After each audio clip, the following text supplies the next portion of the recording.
One. All right. Welcome to the Thunderdome. Welcome to the Spanctuary. I got a great guest here. His name is Jim Tyndall. Hello, friends.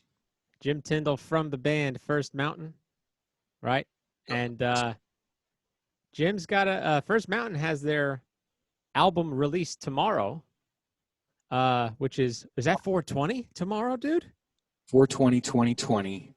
Oh, man. We're releasing it at 4:21 a.m. All right, dude. Yeah, 4:21. I love it. Thanks, man. You got to say the title of the album again because it's fantastic, but I already forgot it. So the album is called T- Your Highness. That's yeah, man. It's T- and then apostrophe. I love it. Excuse me, not apostrophe. What am I saying? Semicolon, man. Semicolon. But they wouldn't let me use the semicolon in Bandcamp. Really? Or not Bandcamp. Whatever the hell the distribution is. DistroKid. Oh, yeah. Puts it on the street. They were like, "I'm sorry, you can't use a semicolon." I was like, "Oh, goddamn." Unreal, man.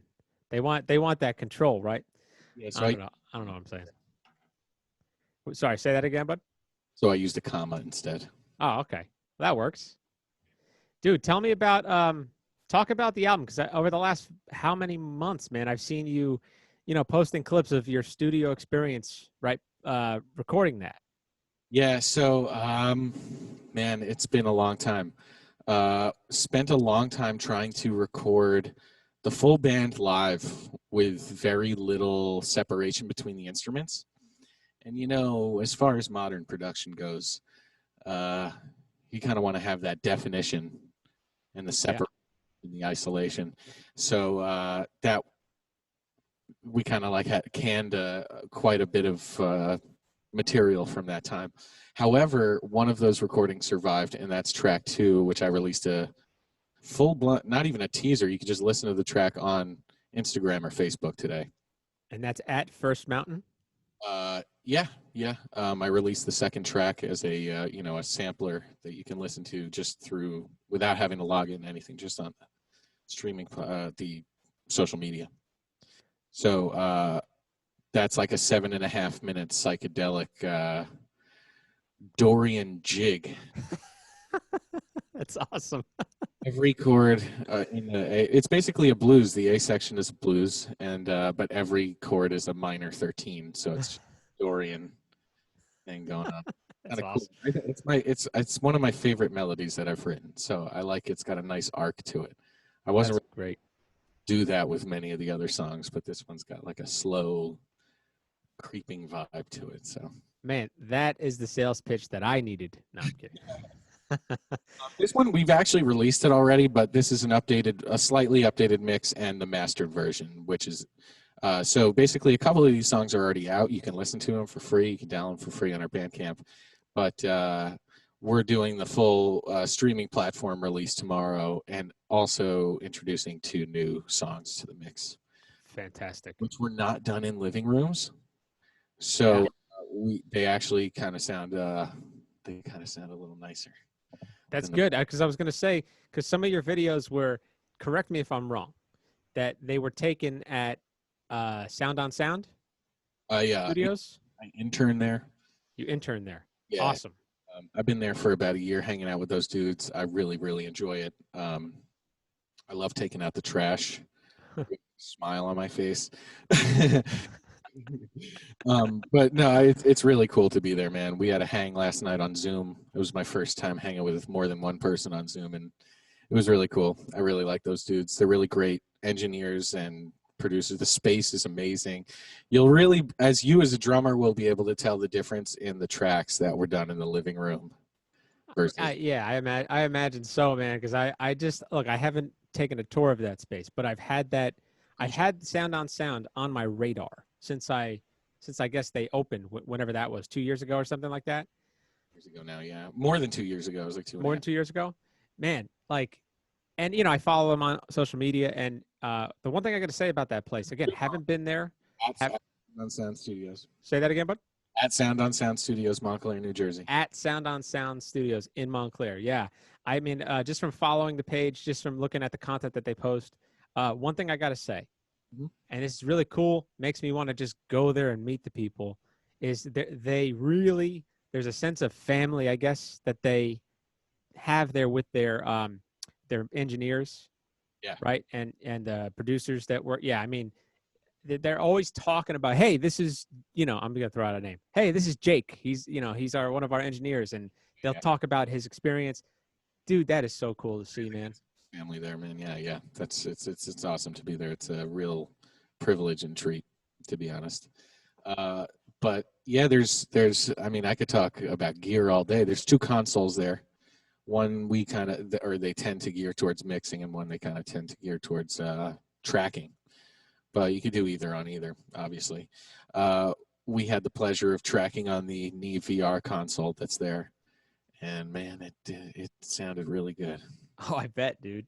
So our tracks, Banana Pop and Globbers Incorporated, were both recorded there.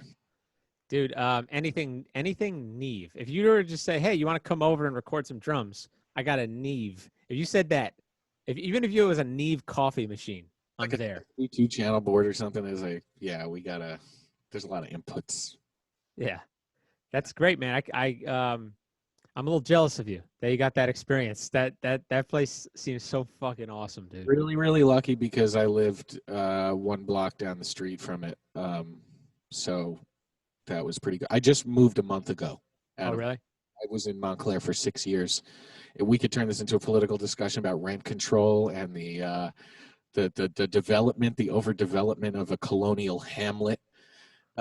Sure. Doesn't have the resources or means to have that many people living in a town, let alone parking spaces, as I'm sure. Oh, man. Oh, I know. So, yes, I moved out of Montclair about a month or 2 ago, and I'm in Bergen County now, closer to where I grew up. I'm enjoying it. I mean, great. I got my whole studio set up here. You can't see because I'm in outer space. Yeah, man. Once you come back down to the planet, we could take a look. Yeah. I blasted off. It's like T- Your Highness. You had to, though. Tomorrow's a big day. Yeah. I've seen your Montclair apartment. I'm pretty sure I was there one time. It was a nice apartment. It was on Bloomfield Avenue, right? Yeah. I visited one time. I think I was picking up some weed or something. Yeah. I was thinking, man. Edit that part out. I don't care. If you care, that's, I'll totally block that out. But no, doesn't bother me. Limitations have expired. Say that again. Statutes of limitations have expired on that one. Yeah. Right. Right. So, real fast, let's do a quick little history. So, Jim and I know each other from we went to Montclair State University together. State University. That's right. McEachern, the OG. Yes. For those of you who don't know what McEachern Hall is, it's where the new what building is that? It's like a geology building. It's something like that. Earth science building, biology building, science building has this amazing view. It's actually that first of all, that is First Mountain, by the way. Yeah. That's the top of First Mountain right there, where McEachern Hall was. I think that's the absolute top of the peak of that mountain that Montclair's on. So you wouldn't realize it, but you're actually driving over First Mountain and looking at it all the time, whether you're in you could be all the way in Brooklyn and you could see First Mountain. So I thought it was fitting. It's just like a local Jersey kind of thing. So fantastic. I love the name. Thanks, man. So McEachern Hall was the old shit 1-story ranch apartment that we had. Only hundreds of students went in and out of there, but yeah, pretty accurate description.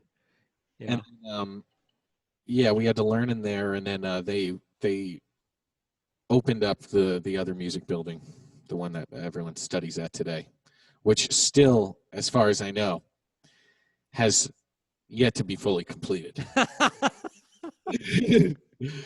12 years later. Yeah. No shit, man. No joke at all. We waited years, man. We were promised that building. And I remember it was like, you're going to have it your second year of, Yep, that's what I was told. And I did actually have it my second year, but you're a couple years older than me. So, yeah. Yeah, we got it my senior year. And I remember the first day of the semester, and they're fucking I'm on the what was it? The third floor, and they're putting up railings still. There's still dudes going, zzz, zzz, come on, Mike, over there. Yeah, I know. It wasn't done. I mean, done, meaning that the entire recital hall wasn't even completed. Yeah. It was like you went to dinner. Somebody invited you to dinner, and like you sat down at the table, and they were still washing dishes or whatever. You know what I mean? Before. Yeah. I mean, yeah. So a little history on that building. It was 2 buildings. Yeah. One was an old building that was 100 years old. It was a good building. Mm-hmm. Tremendous building. Great building. Great people. But they had renovated that one, and that was the only one that was done. And then the whole like new part of the building that like looked so nice from the outside was completely unfinished and just not. Yep. So, I mean, I will say though, as a musician, we're fucking, we're not picky. Like you know what I mean? Like just give us a mattress on the floor and we're good. So we were cool with it. We were just happy to have the space, and so at least I was. Really happy to have that space. They're just like, you go to practice at like 11 a.m. or something like that. And then there's this like people are just the overflow of people was causing Magic the Gathering tournaments to spontaneously happen in the main lounge area. Yeah. That's right. You're really into Magic. I love Magic the Gathering. I haven't really gotten a chance to play. That was probably, 10 years ago I got to play a lot, but I don't really get to play as much as I did. But I have my whole collection downstairs. That's awesome, man. Hey. Great game. I think it's the greatest game ever created, in fact. I really never played, I'll be honest. It's worth learning. It's yeah. I feel like that's like one of the greatest apocalypse games because essentially you could like you don't need to buy the cards. It's like they exist already. You can print them out and just do whatever. I think it's an incredible apocalypse game. There's so many different things that could happen in one game, but everything is so familiar with every other game that you've ever played. It's like it's really good. It's a That's cool. Perfect game. There's no errors in it. Okay. Yeah. It's a game that probably would have manifested in a very different way had like graphics been good on computers in 1992. Oh, that's when that came out? Yeah, so like they weren't. So they made like a card game, but the card game is fucking dank. Can you imagine when they were like, "Oh, this should be a video game," and then they realized, "Fuck, we can't do this. Let's just make it on cards." And the one guy was like, "No, though, it's not good enough." And now, what are they, millionaires? Oh, dude, it's actually the best-selling game in the world, or something like that. Really? Holy shit! Hasbro bought them, and that's like Hasbro's best-selling game. That's incredible. Don't you wish you came up with an idea like that? I really do. I really do. Yeah. Oh, man. But hey, it's funny. It's like, you choose we'll call it the analog experience, like you're in person. It's an analog role-playing game. Yeah. I mean, and then I think that, tell me if I'm right or wrong, but your album reflects that of you too. A little bit. The Magic cards, you mean? Well, I'm saying your choice to have great, like, deep experience or deep sound. So like the deepest experience you can have when playing a game is to be in front of each other. I appreciate that, man. Yeah, no, that's definitely something. Yeah, like the focus and the appreciation of the depth of something. Yeah, I'm hoping to go with that. I don't want to be pretentious or anything. No, dude, no, don't worry about that. Because honestly, Jim is talking, and when we were just talking about our settings and all this shit to get our mics and everything, you're plugged in. You got a tube. What did you say before? Yeah, I mean, we can talk about my gear here. Yeah, let's do it. I hope it sounds good. The dude sounds good. I like it, man. Didn't sound good, and then I was all like, because you're in space, it fits. I'm in space. So I've got my Telefunken M80, which is like their fancy SM58, I guess. Gotcha. this is plugged into a Universal Audio LA610. So it's their tube mic pre with EQ, shelving EQ, and then it's got a little stripped down LA2A style compressor. So it's a 2-knob compressor. It's got reduction and gain makeup. It's my favorite sounding mic preamp. Look how excited he is, guys. Oh my God. You don't see me get excited like this about anything else except maybe when I go to a dispensary in Seattle. And then I have to complement that one. I have I'm not plugged into that at the moment, but I might start doing that. I have a Focusrite, like that, the blue face line, the ISA line. It's supposed to be like a Neve, like the Neve. Oh wow. Right, channel strip. That has way more bells and whistles on it. It's like 5 times as heavy. 2 rack spaces. It's got like 4 different EQ things on modules on it, and there's all these routing options on the back. But the universal tube pre sounds pretty good. It's much more easy and simple to dial in a tone as well. And I got my drum machine hooked up here. That was awesome. The drum machine MIDI out. This is a hardware drum machine. The MIDI out is being sent to my MIDI controller on my computer, which is a piano I have right here. That's awesome. And the MIDI notes being sent from both the synths and the drums on this drum machine trigger the sounds on my MIDI controller. So maybe we can get into that in a little minute. Yeah, definitely, man. I wish we were kind of commiserating a little bit because, yeah, we're doing this because of the pandemic. We would be in person. It would be fucking awesome. Just like we were talking about with having a Magic game, like Magic the Gathering, like in person. As musicians, Jim and I connected in person, jamming together. Updates. Did you get those updates that we had played just last week, 8 years ago or 7 years ago together or something like that? Oh, that's right. Yeah, that's right. Because I did that Insanity gig, right? Remember that place? Yeah, it doesn't exist anymore. Yeah. Oh, I fucking loved that place, dude. That's cool. That was cool, man. We improvised the whole thing. Yeah. Man, anybody that could, when I asked them, hey, you want to do a performance? Cool. Where at? This place. Great. What are we going to play? Oh, we're just going to improvise. Yeah, man, I'm down. Anybody who their first reaction is like, yeah, let's do it. Dude, it's like, I get so excited because, I don't know, man. Like, it's just having a conversation. You just have to be present, listen, respond, have a conversation on stage.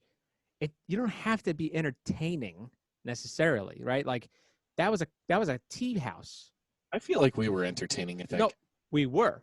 But what I mean is when you start thinking about, does the crowd like it? Or, what is the crowd going to like? Yeah. If you're just doing your thing, people are going to be into it. Exactly. And that's kind of what we were doing. We kind of went out, man. We were in space a little bit. Yeah, no, man. That's some Bitches Brew type stuff. Yep. Anyone who might have listened to it, I think that stuff kind of goes a little better in person. Of course. Translate as well on the recording. Sometimes it does. In the case of Bitches Brew, it translates amazingly. Yeah. But who knows what it would have been like to see those dudes live and the way, what people would always say when we play a gig like that and they come up to us and they say, not that the music sounded so good, but they love the way that we look at each other. So yes. Having we're literally telepathically communicating. Yes. And yes. They're, I don't know. Yeah. People really like to see that type of communication. I guess that's just not as common amongst muggles or whatever we want to call them. They don't know that we're. Sorry, that was mean. No. To your point, they don't know. First of all, right away, they don't know we're making it up yet.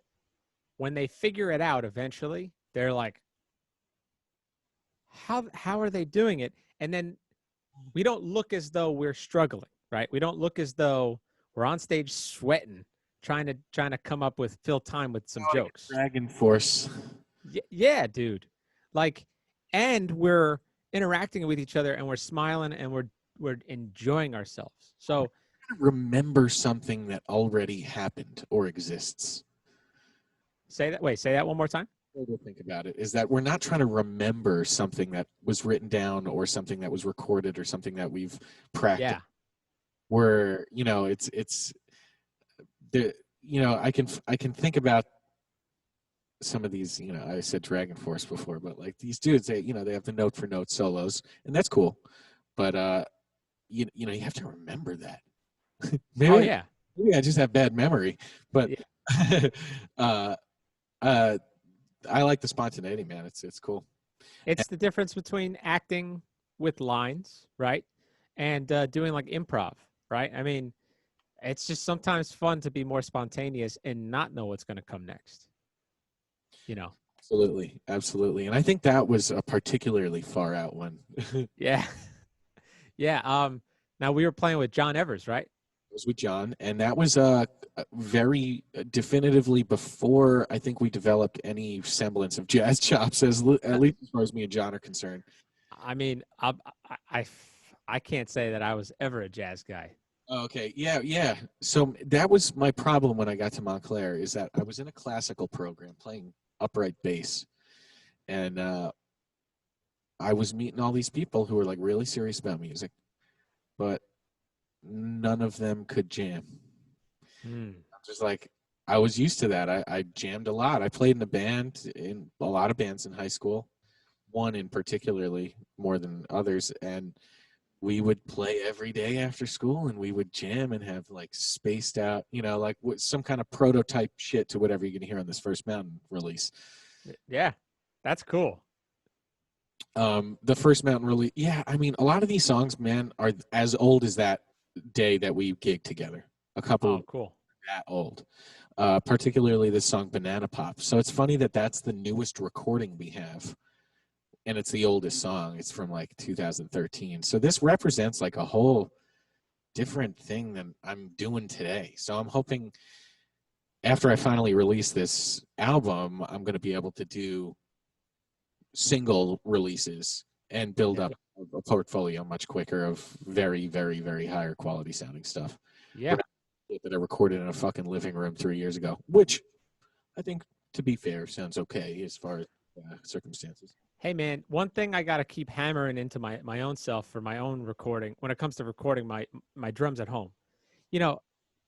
It's really about the content. That's what's going to penetrate, right? If the content is legitimately good, like I use the term capturing lightning in a bottle. Like the only band that I can kind of think of to reference, or maybe two bands, I think of Mute Math. Because are you familiar with that band? No, I don't think so. Yeah, Mute Math. I mean, they just do they have the angst and energy of a young rock band, right? But with the influence of electronic music. How about that? We'll just say that. So, not like a technical metal though. No, they're more beat oriented music, I guess, and more leans a little pop, but it's rock. But it's like rock, electro rock, if you want to call it that. And the other band that I could think of is Hiatus Coyote. Oh, great band, dude. Right? Like that shit sounds like it was created in a living room, and it's awesome. It sounds so good. We've gotten a couple, at least when we've played live, a couple people have said that there were some similarities between that. And one of the main reasons I think that is because we're all huge fucking fans of Hiatus Coyote. And how could you not be? And, I haven't played with these dudes in, I would say probably like a year, because I've been working on these recordings so heavily. And the lineup changes. It's not, you'll notice the musicians are not the same on every track at all, by any means. I think I know a couple of the guys, right? I know a bunch of the dudes. So I would say that you know most of them. And on the tracks that John played on, you can clearly tell, well, I mean, I've heard it, that he's using the same keyboard as the dude in Hiatus Coyote. Oh, really? Using that, in my opinion, an amazing keyboard, the Korg SV1. And those sounds are so fucking sweet, man. They're so good. The electric piano with the chorus, or the electric piano, the Rhodes with the phasers on it and shit. and the delay and the core reverb. They just all sound so good, just dialed in with like minimal effort. So there are some sounds that are actually probably the same keyboard patches. Yeah, probably. That's cool, man. Did you have, you know what? I saw you guys perform a couple years ago at Hat City. Oh, it was at Hat City. That was about 6 years ago. Something like that. I remember Matt Olson was on drums. That was 6 years ago, yeah. And Matt plays on one of the songs. Oh, he did. I was going to ask that. All right, great. One that I released today as a sampler. It's called Lucifer's Hexannual Picnic. Get a load of this. It's all right. So like I tried to do a little song with a joking about like a 666 theme because, you know, all these metal bands, they're all like, oh, they're saying black metal, all that shit. So I'm like, all right, well, how about satanic jazz? So I wrote a satanic jazz song. It's all tongue in cheek. I hope no one takes it too seriously. It's in 6/8. It's in the key of A flat Dorian. So what that means is we're in the key of G flat, and the key of G flat has 6 flats, and all the little flats look like little sixes. So there's like six. And the tempo is dialed in at dotted half note. Dotted half note equals 66.6. So like 4,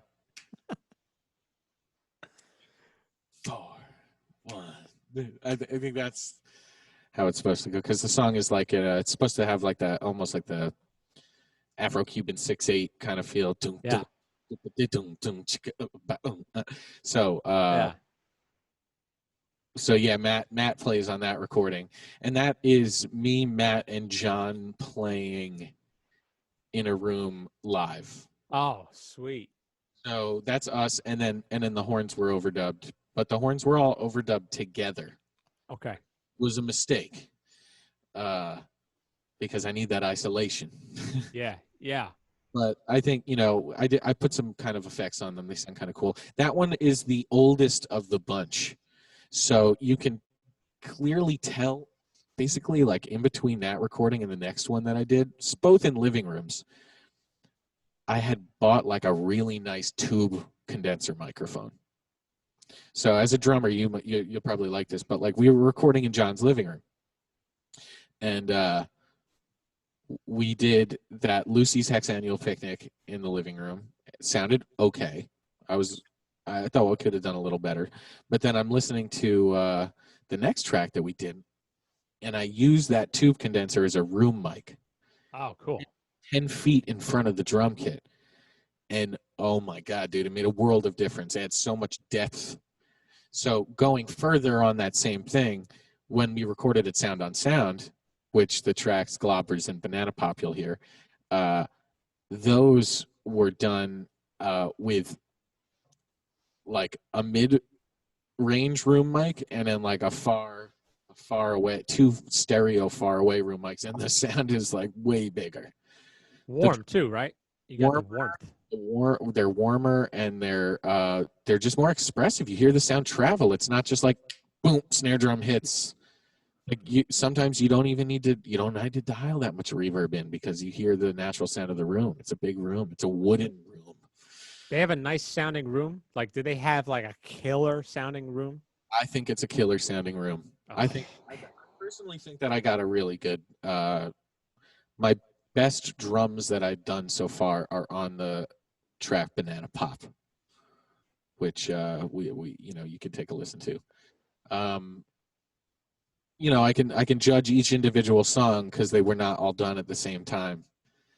They weren't done, a couple of them were done in similar times to each other, but they weren't all done in one like recording session with the same dudes. Can I ask you about this? Because I've heard this. This is, you're probably the guy that I want to hear your opinion about this. When you hear engineers specifically will say, you want to have the entire album sound the same in terms of the mix or something, right? Now, I guess. say that again. Sorry. Keep going. No, you can say what you say. It clipped out. That's why. You might like to. You might like to. Might want to. Sometimes that's not always an option, unfortunately. But what were you going to say? Well, I was going to say too, the argument that the thing I always ask anybody who has their hand in audio or production is, do you notice sometimes that people with, a high level of audio engineering, let's say knowledge, right? Forget about experience, just knowledge. They tend to be like ultra perfectionists to the point where it's ineffective to the music side of what everything is. What do you think? Who you're talking about? I haven't really seen that in the studio as much, but I haven't necessarily been in the room that whole time that I'm with those dudes. So I'm not even at Sound on Sound. I'm talking about in general. Even off of that experience that I've had there, where there's like I'm around a bunch of engineers all the time. As far as engineers go, they should be shutting the fuck up and pressing record.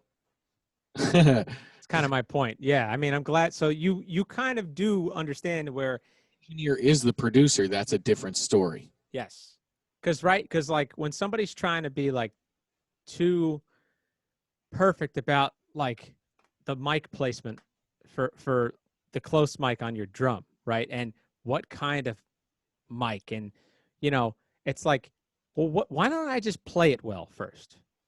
Well, first of all, you got to play it well. Yeah.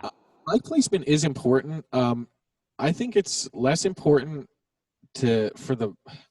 how do I explain this?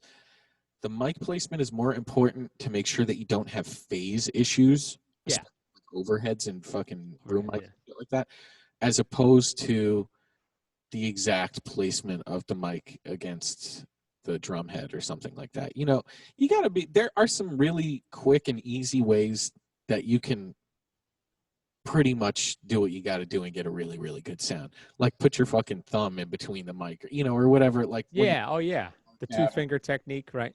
Yeah, all that kind of stuff, man.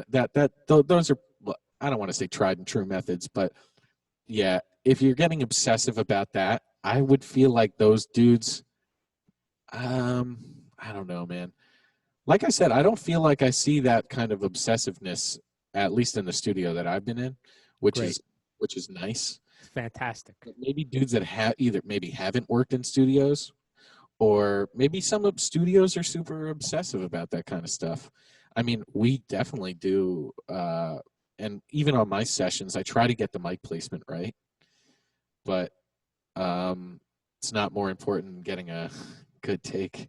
Well, I guess that's kind of, I know it's very vague what I said, and I can actually come off as an asshole. I'm talking about specifically though, like in my experience, I've just talking to engineers and maybe getting some advice about like my home recording setup, and I'm in a concrete basement, not right now, but my old place, concrete basement. I'm using SM57s, you know what I mean? Like I was using like Perception, what do they call, P170s by AKG. Yep. You know what I mean? Like I'm not using great mics, and they're they're like kind of going, why are you using like that kind of head and this kind of, and how come it was like, dude, I'm in a fucking basement, dude. Like, oh, I know. do you want me to gargle the wine when I take a sip? That's why I felt like they're like those ultra wine connoisseurs. Is that the word? Those are a lot of times, dude, I'm afraid to say, I hope people don't hate me for saying this, but those dudes aren't exactly musicians themselves. So when recording sounds that musicians are making, they're thinking that their job is, I would argue that it's of equal importance, but it's not their job to get the good sound or the good take. It's, the good sound, yes, but the take is on the musician. Yeah. So absolutely. Creating a condition for the musician is definitely should be a priority in studios. Or of course, producer is a different story.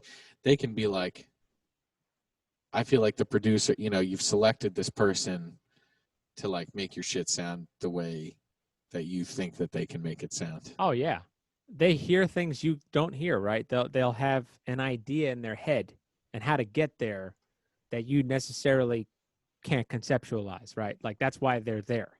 And yes, and then they also should know how to tell the engineer what they want and how That's to. right. The engineer, if they're a good engineer, they know how to get there. Yeah. But they should be able to do that. Yeah, it's about. I mean, at the end of the day, it's right.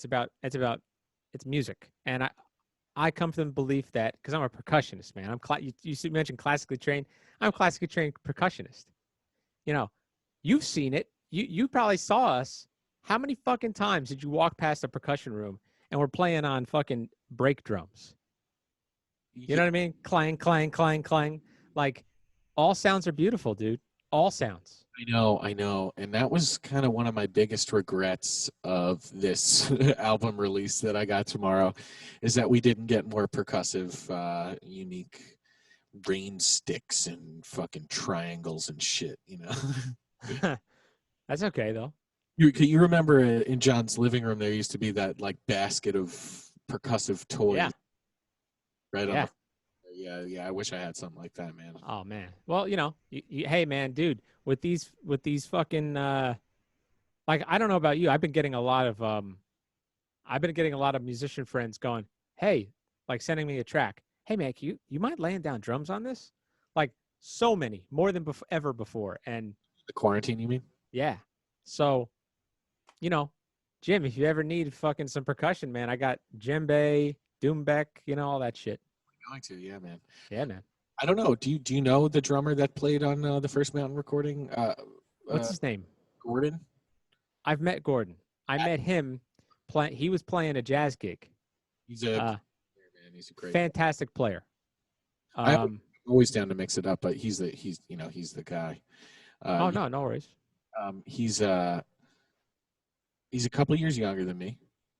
We met at Montclair as well. So a bunch of Montclair First Mountain connections here. Yeah, dude. He's a good drummer. I saw him at it was a restaurant jazz gig, and he was killing it.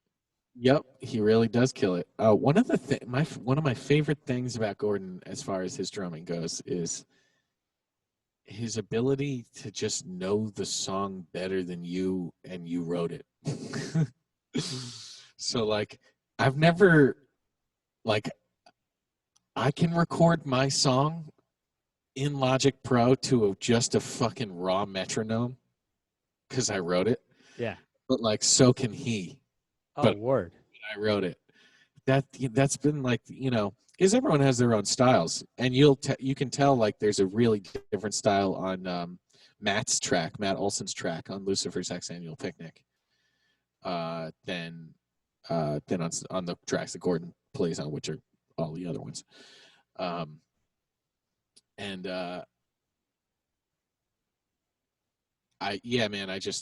really love that. With a couple of these tracks, maybe 3 or 4 of the tracks, he just went in cold. Really? On a metronome. Yeah. And even crazier, the track, I believe he did that. Laughing, I'm sorry, dude. It's so funny. No, laugh, please. The track Deninitisms off this new album is in a really, really weird time signature. Tell me. Mixed meter. Yeah, you're going to like this. Maybe you try playing it if you want. Please. Let's see.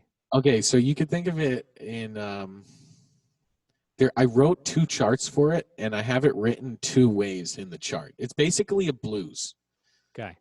It's a blues, and the one chord, the first 4 bars, or whatever, however, I don't know how it's grouped.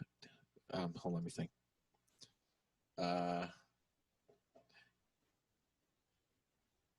You can think of it in like 9/16, but like I don't like to think of it like that. I like to think of it as a bar of 2/4, or you could a 4/8, whatever you want to think. I think 4/8 is probably a better thing.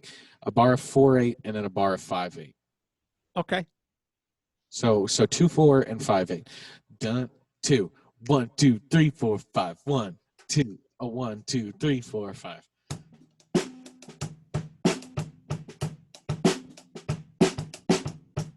Something like that. Yeah, I mean, it's kind of hard to hear in my head, but yeah, I mean, you could do a lot of things over it. Maybe I'll bust out my bass and I'll show you in a second. Yeah, man. And then it just goes into 2/4 for the 4 chord, and then the ending of it goes into 3/4. So it's like 1, 2, 1, 2, 3, 4, 5. 1, 2, 1, 2, 3, 4, 5. Does that again, and then 1, 2, 1, 2, and then it's 1, 2, 3. 1, 2, 3. So let me Fuck it. that Yeah, off let's hear it. real quick. It's a fun riff to play. It's a really fun, and I wrote Man. in like 2009. Oh, and wow. Like a riff, and it was just a riff. And then I took that class at Montclair with, thank God I was able to, Alan Ferber, the very, very acclaimed trombone player and arranger, composer. And did you take that class? I didn't take it with him. No. Jazz arranging? Oh no, I didn't. I actually never took that class. I took the one. What was it before that? Jazz improv or whatever. Oh yeah. Different kind of thing. Yeah. So I was like, you know what? I'll just make this fun riff like a mixed meter blues. That's what I'll do with it. All right, we got plugged. We got signal. Electricity. Got electricity. Oh wow! How is that too loud? Perfect.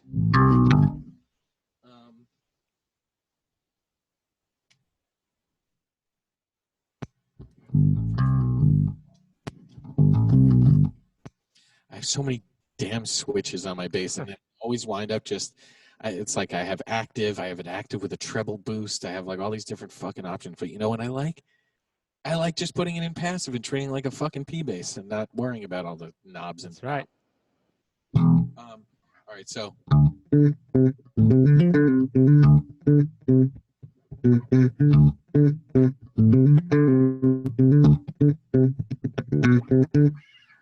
That's cool. That's funky. Yeah, totally. It's just basically like 4/4 with like a skin tag of an eighth note at the end of it. That's dope, dude. Yeah. And then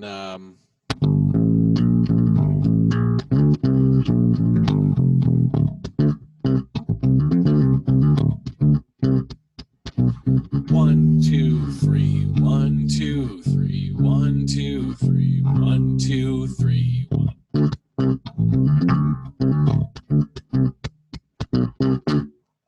That's awesome. Something like that, but it winds up being just like a blues form. Yeah. You solo over that. But that song is essentially an intro to the next song, which is also fucked up mixed meter. So it's like these two songs kind of go together, a little sweet. Oh, that's cool. Like it's supposed to be like P-Funk. The dudes in P-Funk like secretly dosed the dudes in Tower of Power. And like they were hanging out with the Grateful Dead or something like that. That's what my vision was for these songs. So then it goes into this next song, and it goes. Well,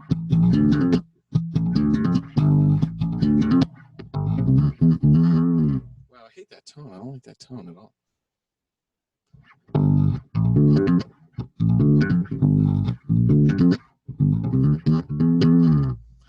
1, 2, 3, 4. 1, 2, 3, 4, 5. 1, 2, 3, 4.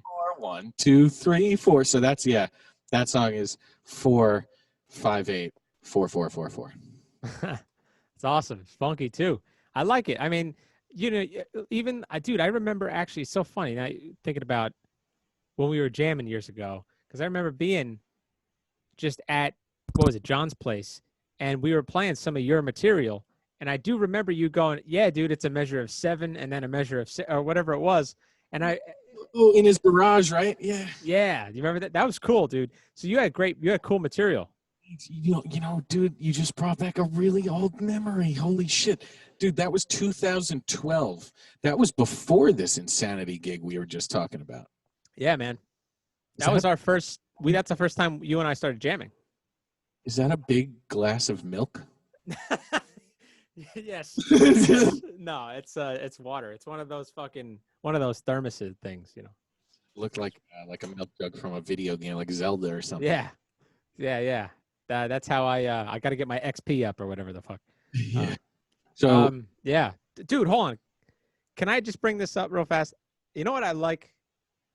And I'm like this, and I don't know people like this, where you can go and dial in. Yeah, that was like 2012.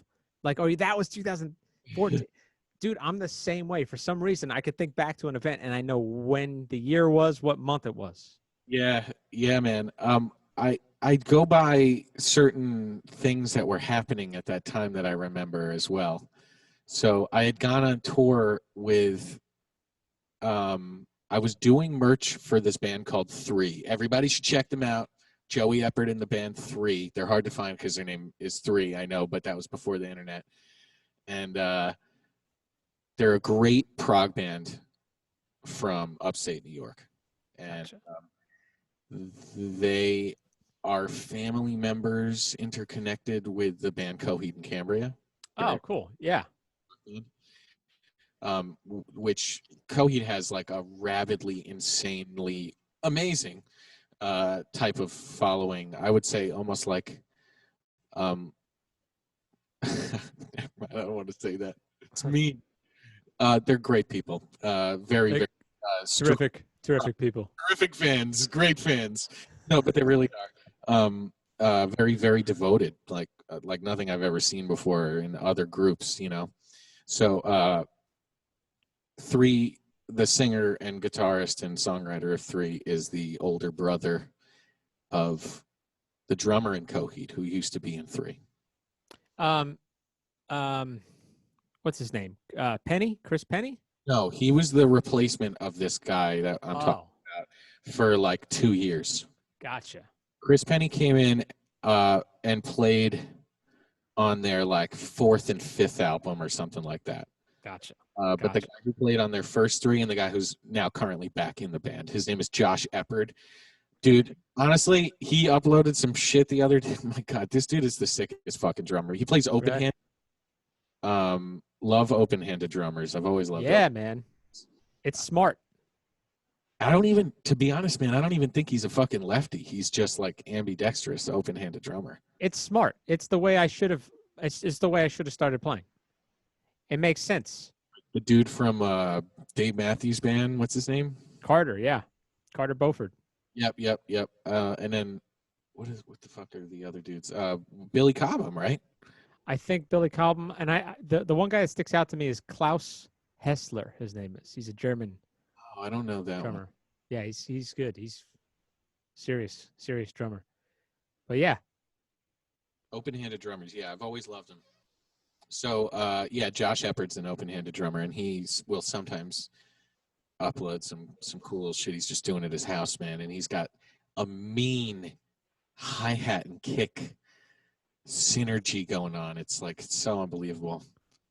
Wonder how much I would have to pay that dude to play on one of my fucking songs. Let me just display too, because we're talking drummer talk.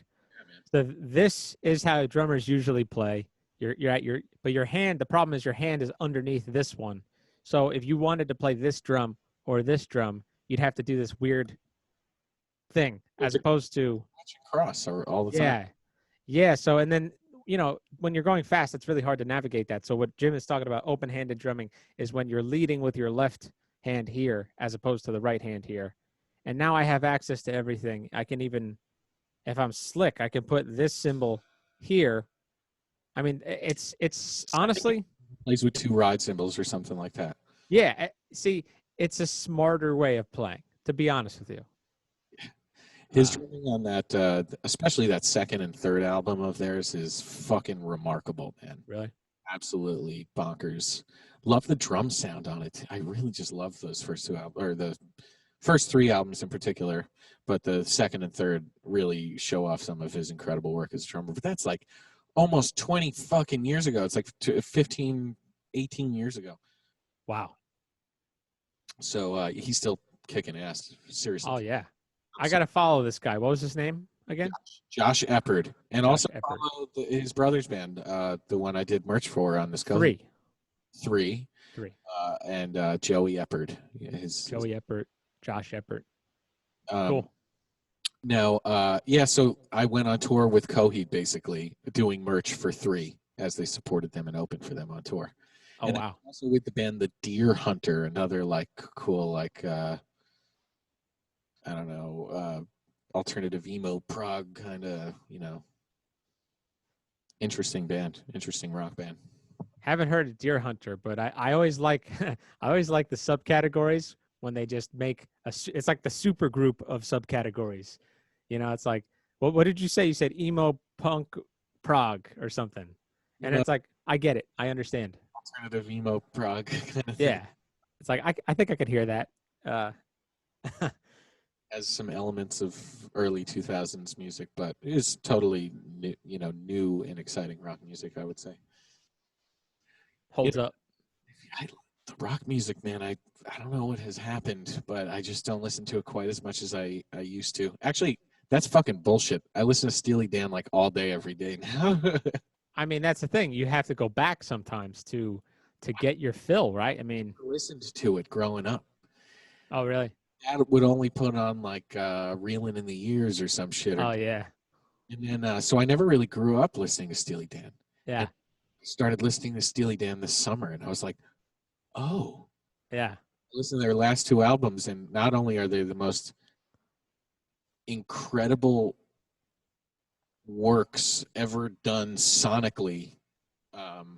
Whoa. You're listening to like the high quality audio, lossless audio version of their last album. It's like, dude, it makes me want to cry, like, because I should just die and like never try to mix anything ever again. Crisp, clean. Yeah. Like they do that shit before automation or like with primitive automation, you know what I mean? Like now I can just go into Logic and turn a fucking knob and record all the automation on every track with a single fucking knob. Yeah. What do you use to record? I use Logic. Logic Nice. Pro, yeah. I just started, and it's because of the podcast. I just started getting more savvy in the automation. Nice. Yeah, dude. It's awesome. I made that post yesterday. If you want a lesson, dude, I'm happy to give you a free lesson.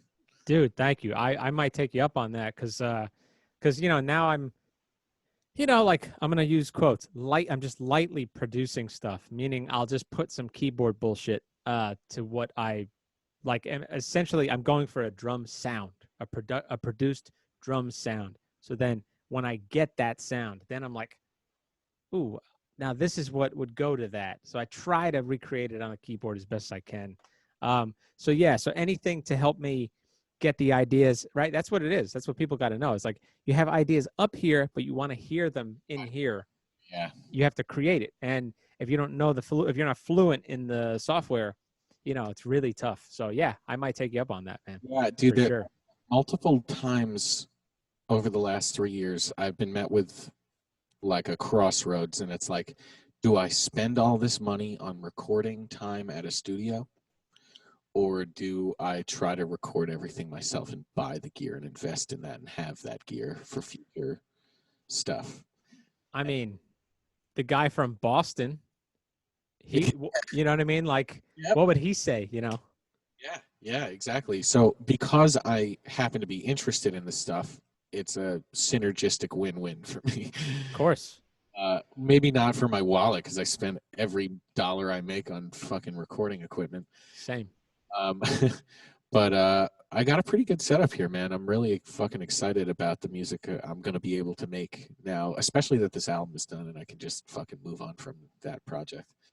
Do you have an interest in producing for others? Oh, absolutely. I 100% would love for someone to have me mix their album, but that's not producing. Or, yeah, man, direct some motherfuckers in a studio to make something sound actually good. I feel like I've been in a band since I'm like 11 years old. Yeah. Like I know how to be diplomatic as far as like making sounds happen. Like, Oh yeah. exactly like you're talking about. How do we get it from here out? I was just in an altered state of retrospective consciousness the other day. I love those. I love that group of words. And I was thinking about how I was able to get from here. And it was like, all right, dude, there's like electrical impulses in my brain. And then there's the urge to go over to my computer and write the notes, click the notes into the computer for every instrument in Sibelius. So you have to know how to use Sibelius. Yep. I mean, you don't have to. It helps. For me, that was the path that my brain logically had to take. Okay, I have ideas. I need to write them down. I'm not going to do it by hand, even though I could, but I'm not. I'm Yeah. write it down in Sibelius. Then what do? I print out the music. It sends the PDF to the printer and it fucking prints out. I can't tell you how many times the fucking music just left on the stand. I spent hours taping that shit. But yeah, so you fucking print the music, you tape the music, you put it on the stand. Basically, like a band is essentially like a sonic, like a fleshy sonic production machine. Yep. We're just blowing like hot air through metal formed objects to create notes. So it's like all these dudes like psychically tuned, like you were talking about, you know, like playing this recording, and then I have to do all this shit on the computer to edit the recording and make it sound good instead of very bad, and then I have to upload it to an online distributor, and now it's at Spotify's server somewhere. Like that's the craziest shit. I can't. It is possible. It's amazing, dude. It's awesome. It doesn't come.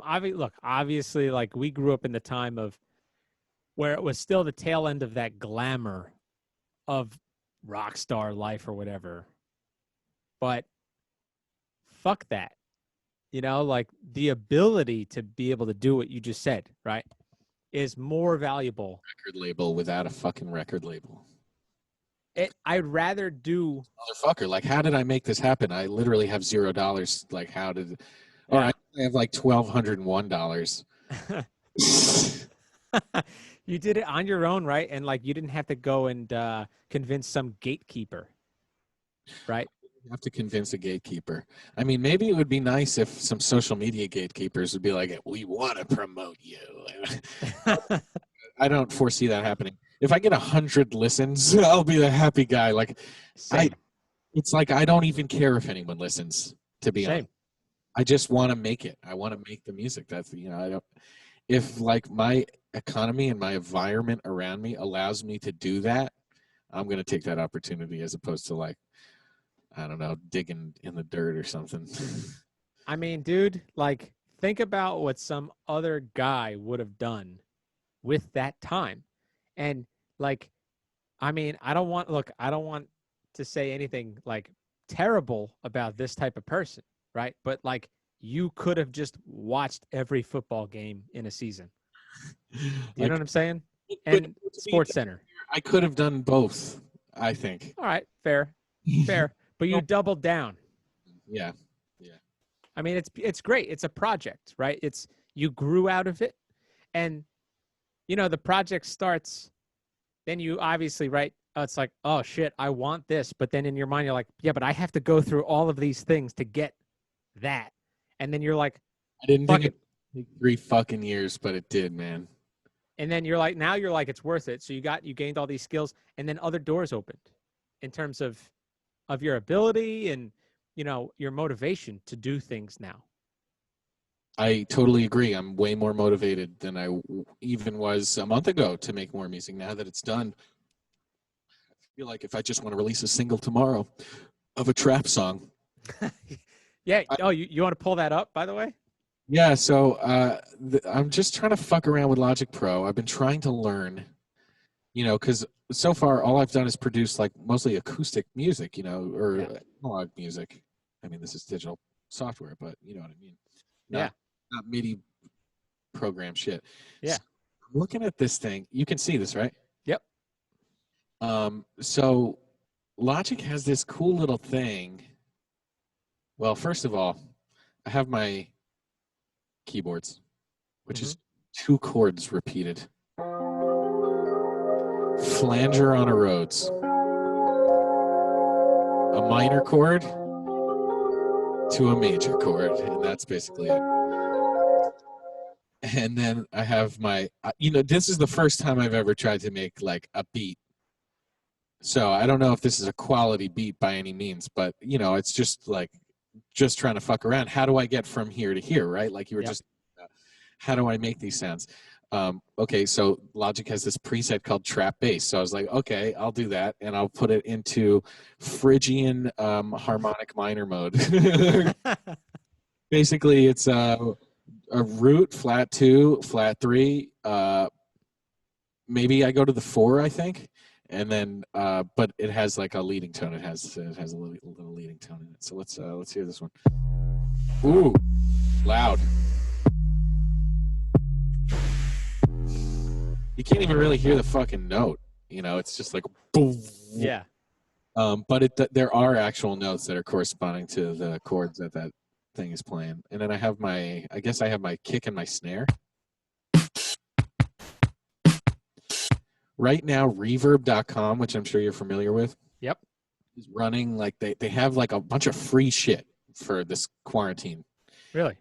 And they have a 1.5 gigabyte library of all of the classic drum machine samples. Really? No, this is actually the samples. I dragged in samples. I'll show you how. What the fuck do I do this? Inspector. So I have my Ultra Beat instrument on this track, on the software instruments track. I was able, on these 3 tracks, I dragged in samples from my window over here, which just mirrors what it's like a Finder. So I dragged the Finder into this little window over here, and then I had this is the DMX drum sampler thing from like the 90s or the 80s. Oh yeah. Yeah, it's like what DMX is named after.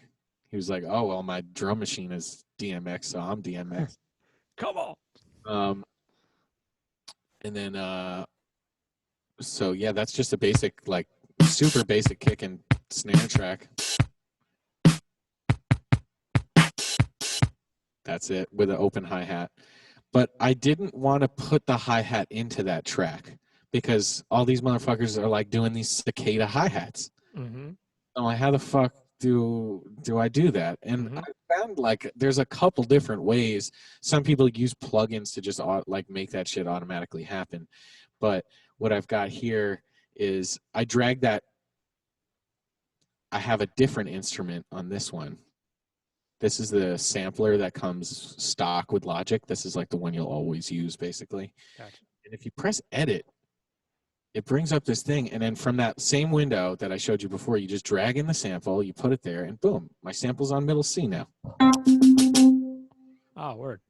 Oh, well, I have another thing running that was the electric piano you heard, but yeah, that's cool.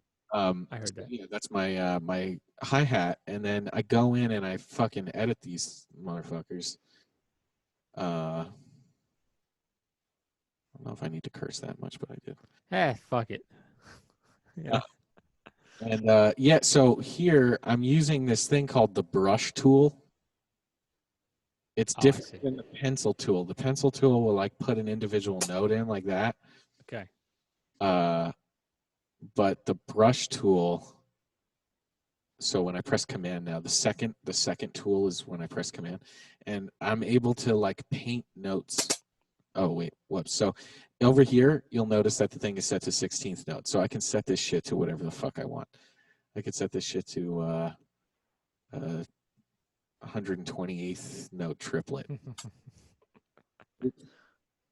Oops. Oh, word.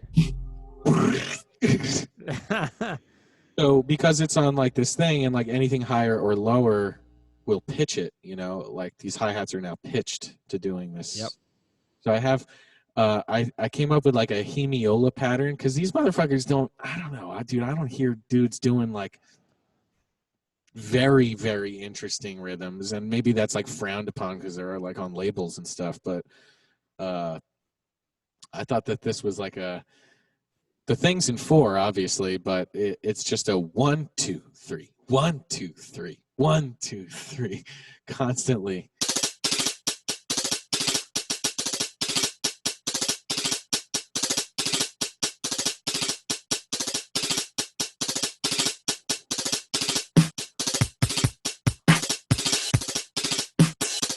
And then I don't know if you can tell. Is it coming in stereo? Can you tell that I pan those hi-hats? Do it one more time. It's like going all around my fucking skull. Like, so this is... Yeah, I think I hear it in mono. Okay, it's probably in mono then. I wonder, is it mono?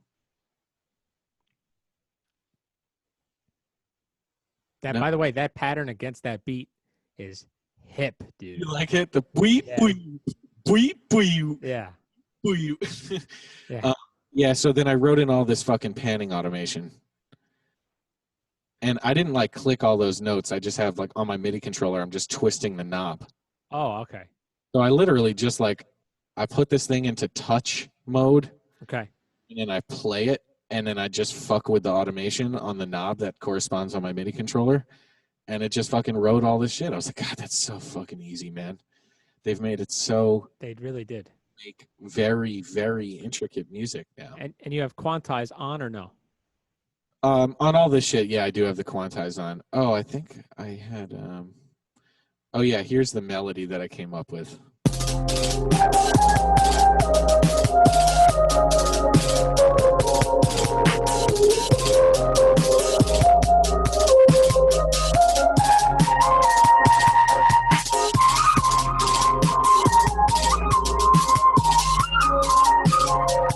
Like, I'm not going to use that all like in an order, but like if someone wanted to like use this, they would like chop little pieces up or like have someone sing that part instead of using the actual, you know. So it's more of like a launch pad rather than an actual like song that. Oh yeah, of course.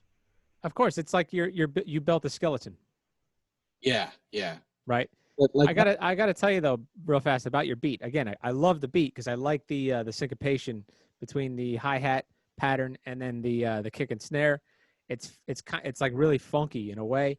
But as far as the sounds go, you know, I know that your thoughts were like, this is going to be a trap inspired thing. What I like better about it than trap sounds is that they're not trap sounds. They almost sound like drum and bass or even like dubsteppy sounds. Well, they're fat. From an older drum kit. It's from a 90s drum machine. Yeah. I love it. I actually like it better than if they were trap sounds. Well, I as far as trap, I just meant really like fucking cicada hi-hats. Cicada hi-hats, that's right. Halftime. Yeah. I love it, man. Well, yeah, because I was thinking about like, well, none of these dudes do like odd meter, but like to be honest, it's probably easy to rap in something like 5/4 or like 5/2. You know what I mean? So like this was like damn, 3, 4. That's the half note, right? Mm-hmm. Well, no, that's the quarter note. I have this at 70 BPM. Gotcha. That would be 1E and the 2E and the 3E and the 4E and the, but then I just want to add a 5. Let me add a 5. It's a 5. Doom, da, boom, da, boom. Or yeah, was fuck it. Or was that 6? That was 5. Yeah, 5/4. 3, 4, and 5. Boom, da, you know, yeah. just like throwing like a little. Yeah, try it, man. Let me see. Like, let's see. Oh man, cicadas, but just like a groove. Yeah.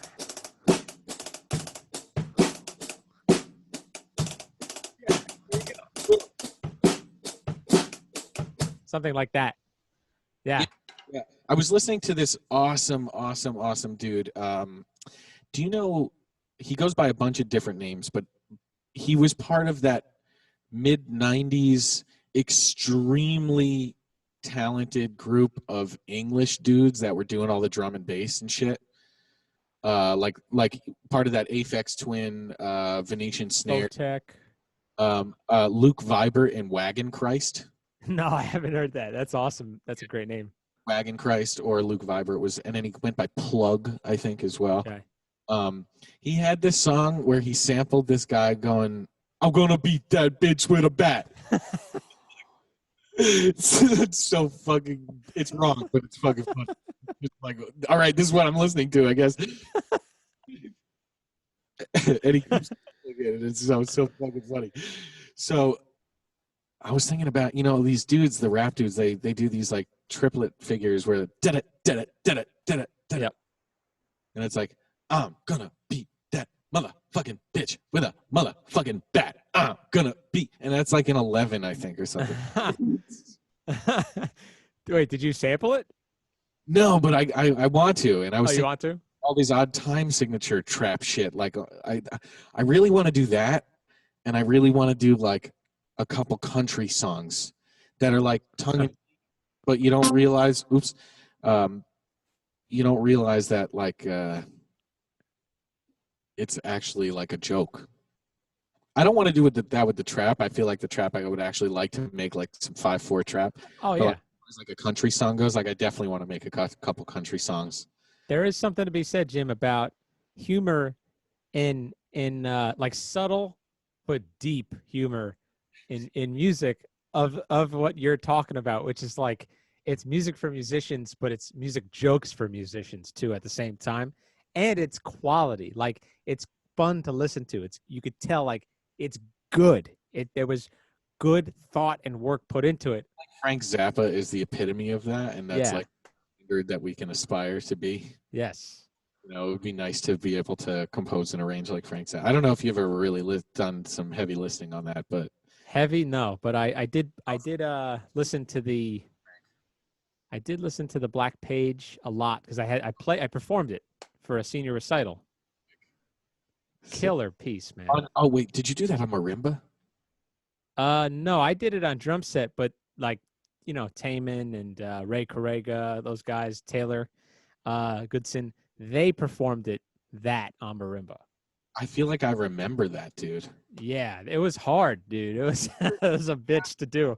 Because I did all the recital recordings back then. I wonder if I did some of that shit, dude. Yeah, did you do when it was at the bigger building? Yeah. Yeah, so you probably did. Let me look it up right now, dude. Oh man. Close out of Logic right here. Maybe I'll open a different session in a minute, but sure. And I don't know how long you were trying to go. I can go till however, but this has been pretty fun so far. So yeah, man. We're at 1:30. I think we started about an hour ago, so we could do like another 30 if you want. Good, man. Yeah. Yeah, man. Okay, so now you can't see this, right?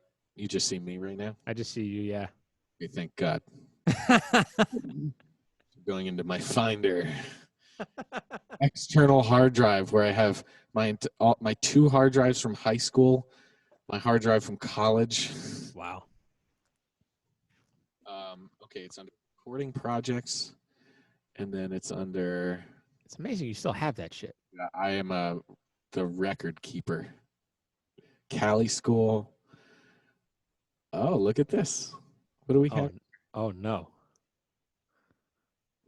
2-11. That's 2-2. Percussion Wednesday at 1. Oh yeah. 2-11 percussion Wednesday at 1. I have the composer's recital. Check if you have 5-11. I don't. Oh, you don't? Okay. Well, I guess I didn't have as much as I thought I did here. Josh Gamboa. I remember him. Wen Liu. Catherine Fuller and Sage Walsh and the Cali Camerata. Those are some folks that I still interact with. What the hell did we do at that Wednesday? I don't even remember what we did. I think it's a Pro Tools file, though. Oh, I have Pro Tools, so I can open it. Hey! Let's see. Hopefully it doesn't crash because I'm on Catalina now, and I think Pro Tools is a little fucking... We call it Slow Tools at the studio. Oh, really? Yeah. All right. It's going. Here we go. Is it? Yeah. Is it like you have a new operating system and I'm going to shit? I upgraded to Catalina 2 nights ago. So let's actually talk about that briefly. What Jim is talking about is for Mac users. Mac tends to every few months to a year do a massive software upgrade. Maybe it's about every year, right? Yeah, you could say that. And like a massive upgrade. And what it does is, because for audio people, a lot of us will use audio plugins, which are compressors, EQs, reverbs, and all this stuff in our software. The problem is when Apple does this, they don't give it kind of fucks up those companies. So then their stuff isn't compatible with whatever Apple changed. To be fair, they're given ample notice to update their shit by the time. Really? Yeah, as far as I know, that's how it works. Like, they're like, all right, dudes, we're going to be upgrading. Here's what we're going to do. Here's what you're going to need to... Because Catalina was a huge change, and it actually fucked a lot of people up because it was the first change that they made where it, like, basically makes obsolete all of the 32-bit shit that was going on. Oh, I see. So it's all 64-bit architecture now. And gotcha. So some people had 32-bit plugins and upgraded and were like, I can't use these plugins. So then how many of our friends do you know that specifically use old operating systems by Apple just so they can use that stuff that they have? I'll tell you right now that every pro studio in the world 10-year-old computers. So if you like, most people in their home studios probably have a more upgraded thing than these professional studios, because Pro Tools has fucked a lot of shit up as far as I'm concerned. I'm not a big fan of Pro Tools. They make, at least for pro studios, you have to buy into their hardware to use the software. Oh, really? That's how it works, something along those lines. Wow. At least it was like that for the longest time, and we're still seeing the residual effects of that. Like, in 2005, you upgraded your Pro Tools system, so now you still have to use a fucking iMac from 2008 or a Mac Pro from 2008 because that it works fine, so you're not going to touch it, but that's what you have to do, and it's like, it's slow. Oh, yeah. It's like, but I find that some studios, it's like, this is what works. This is what makes us money. Don't touch it. And, it's understandable. Yep. Pro Tools is, don't let Pro Tools want to open here. Oh, is that, you having trouble opening it? Yeah. Wow. Slow tools indeed. It truly is. God, it's the worst software. It's funny, though. How many years have you heard, Pro Tools is the industry standard? But I don't know. It is what I just said, because all these companies, or Avid has forced all these studios into buying this expensive hardware in order to use the software, that people just have Pro Tools. They spent the money. They learned the software. They do not want to go learn some new shit. However, you could argue that there are, maybe not with acoustic music, but definitely electronic-based music, more producers are using Ableton. Electronic music producers, yeah. And Logic is used less so because it doesn't let you do it in a live sense while it records the thing. But apparently Apple just leaked a couple pictures, not leaked, but put a couple pictures up of Logic being run on a laptop. And it's a completely different interface than we have in Logic. So it looks like the next update of Logic, like a picture of that. And the interesting thing about it is that it's got a whole page with live loops on it. So similar to the way you have those like control pads with all the buttons, like just a grid of buttons. Yeah. You're going to be able to like press these buttons and it makes like a live session that you do, like a traditional machine. Oh, wow. Plug into this fucking drum machine I have right here. Oh, God. I didn't expect that to happen. Hold on. Shit. Oh, that's great. That's my favorite sound. Well, yeah.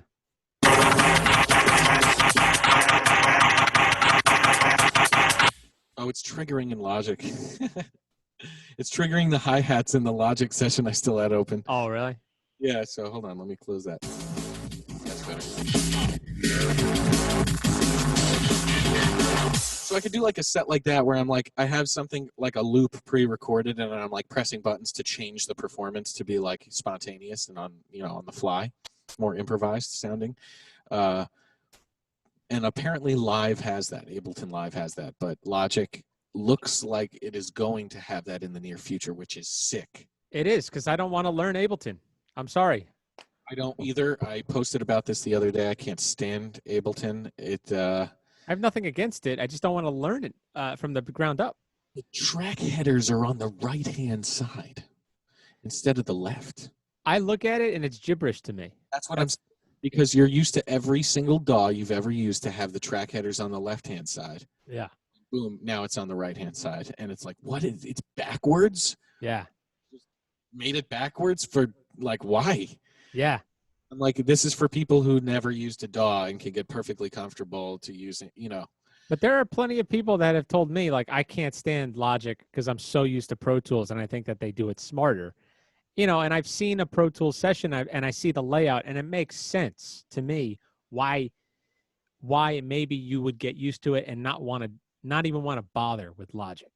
It makes sense to me. Yeah. Well, I mean, there are certain things that I feel like Logic does better than Pro Tools, which is, like that spontaneous music creation, like I was just doing with those fucking, the fake trap beat that I had. Yeah. And then there's like, there's stuff in Pro Tools. I don't know. It's really like, you know what, dude? It probably boils down to key commands. Yeah. How well someone knows the key commands in a given DAW. Dude, I just posted an episode today, and I have a buddy who is a killer, talking about fluency of like Ableton, okay. Especially with key commands, dude. He can produce a track very quickly. That's awesome. So, but that's, if you asked him, he prefers that because that's what gets him results, right? Faster, which is Ableton. He still could use Logic. He still uses Pro Tools, but I think he does prefer because of speed, right?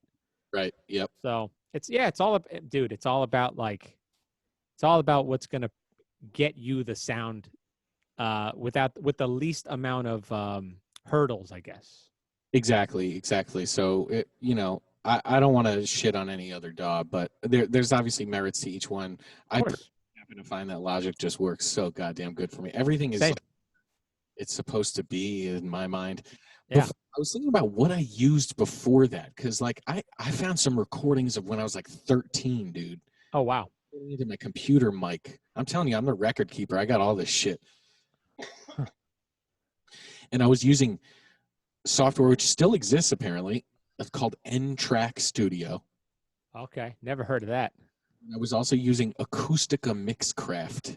I don't know what that is either. And then by the time like 2008 rolled around, I guess I got Logic on my MacBook, and I've never turned back, and that's been like my go-to. Did you start with GarageBand at all? No, I started with those other random Windows-based softwares. But not even before you just jumped right into Logic.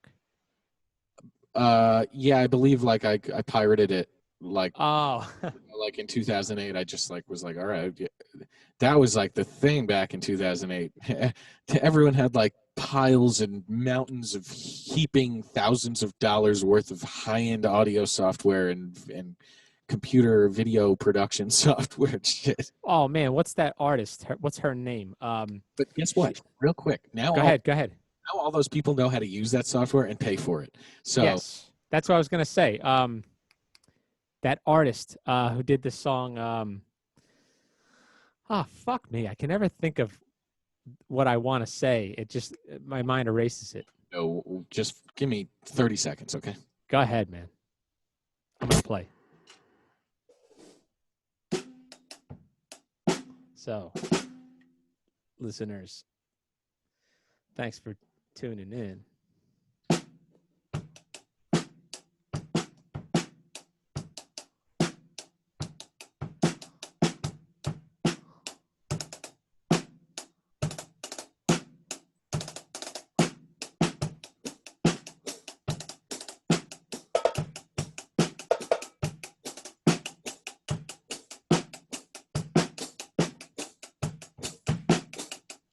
Oh, shitting on myself.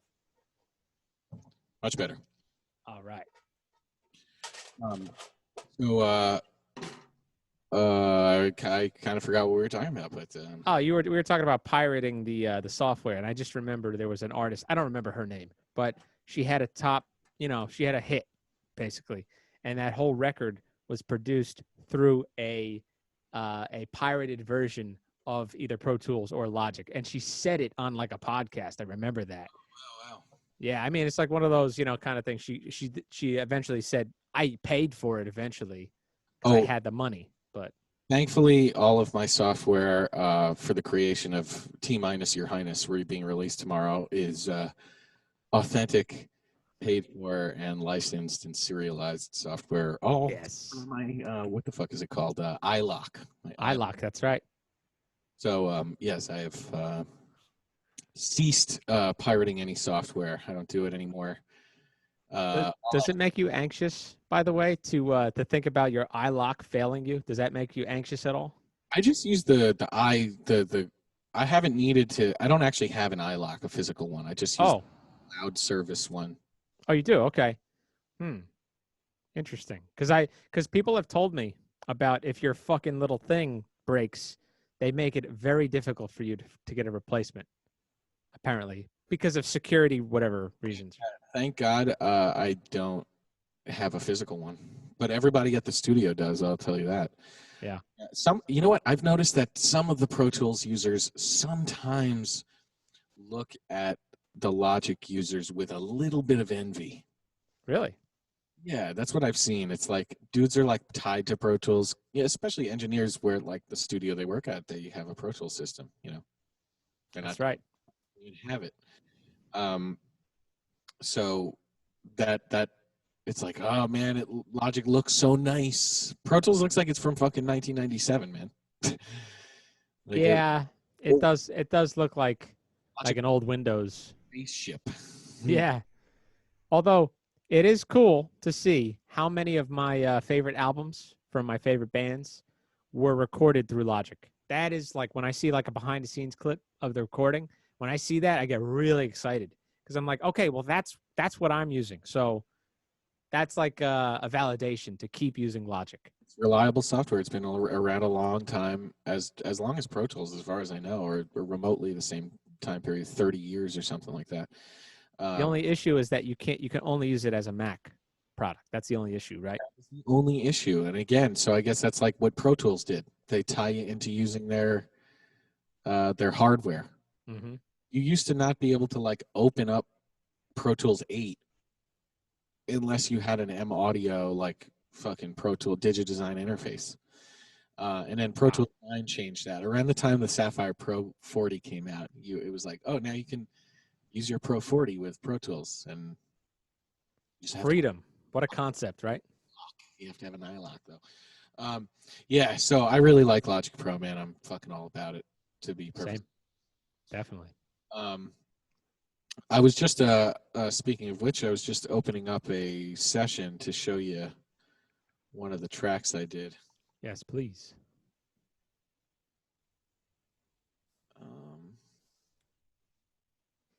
And then I will share it with you.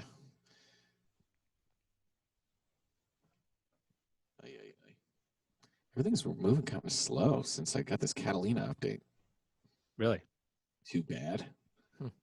I don't know. Which one should I show you? I feel like I'm going to show you Banana Pop. Do it. I love it. Here, I'll play some waiting music. Yeah, I wonder what...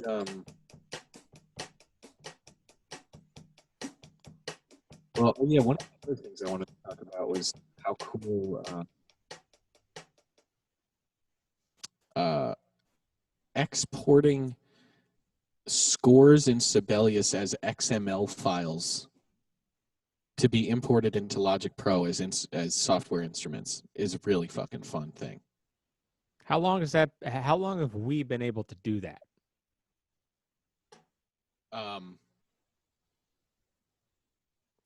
A long time. Really? A long time, I think, yeah. I didn't know that. That is powerful. It really is.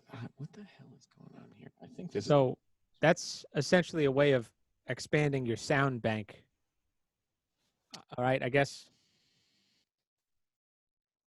Uh-oh. Can you hear me? Yeah, I can hear you. Yeah. Okay, it cut out for a second, but I think Cool. we're good. Yeah, they're like Sibelius. Guess who makes it? Same people who make Pro Tools. Fucking sucks. I mean, they all kind of suck. Like Finale and Sibelius both kind of suck. They feel really clunky, and again, they feel like it's like a program from 1997 running on your fucking Windows 98. I just subscribed to Sibelius, man. Oh, okay. I really want to update because I'm still using Sibelius 7. Oh yeah, dude, it looks everything you just said. It looks like that. It looks like it's from Windows 98. You know what I mean? Yeah. It's hard to use. I'll be honest with you. It's a huge learning curve, man. It's I find it to be easier to use than the other one, Finale. Finale was hard to use. I had to use that back in college. Yeah, that was tough to use. Yeah, they made us use it a couple times in college, and then we also had to use.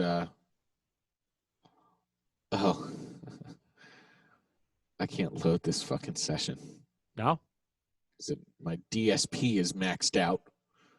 Oh.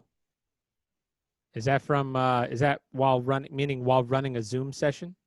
No, it's because I'm already running plugins in the Universal Audio's equivalent to Mix Control. Okay. Put plugins that they like. You can put Universal Audio plugins on the thing. Oh, okay. So that they're actually recording the plugins onto your tracks when you record them into the DAW. Oh, wow. So that you don't have to use resources afterwards. Gotcha. But right now, because I have like this session set up here, with learn about no, okay. So this is going to sound completely different because all my plugins are disabled. It's all right. We'll see if it works. Maybe I just have to power down a couple of these little guys over here. Hey man, so have you been trying making anything cool? I mean, this podcast is awesome. Oh, thanks, man. Yeah, I've been really more focused on the podcast. I got to say, the pandemic kind of put a little bit of a hurdle in dude, the amount of guests that I had planned to meet in person. You being one of them, of course. This worked out great though, because you're a tech savvy dude more so than I am. So you pulling up your Logic session, like that was fucking awesome. I'm about to pull it up now. I got it up right here. So. Oh, perfect. Even before when you were showing me that trap shit.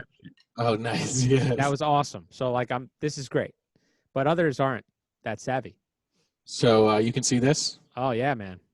So this is my session for my song Banana Pop. Very clean, man. Very clean. Yeah? Yeah, dude. Very clean. What do you mean by clean?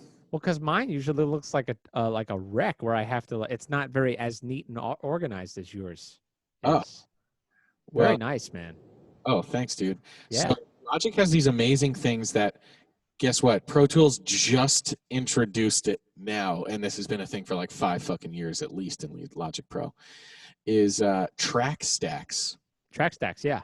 Is full. So you know what it is, right? Yep. Fucking awesome, man. So I put all my keyboard tracks in one bus that's visible like this as a drop-down menu. Do you just do the folder stack, or do you summing track too? Summing stack, I mean. Well, here's something got mixed up. I did something wrong, and then I tried fixing it, and like I made it work because I have automation on all these tracks. Yeah. And I try not to automate the individual tracks, but instead automate the track stacks. Yep. Less computing power, right? Yeah. So this the horns, I have each individual horn thing in a track stack, and then all the track stacks are in a summing folder. Oh, interesting. Okay. I didn't know you could do that. Yeah. I hope this is like the newest version of my fucking song. I don't even know if this is the one that like is on the record. Hey, behind the scenes is good though. Still. Yeah. So this one has. Do you know Andrew Zhang? Why do I know that name? A really awesome keyboard player. I think he went to Willie P, but he was living with John at the Ridgeway House for a while, and no longer. But he was kind of playing trombone for a little bit for this band for first, and then he moved out. But sometimes he's actually a phenomenal keyboard player. Oh, cool. Tones, and he's a great producer. So I asked him. He played keys on this track. He played Rhodes.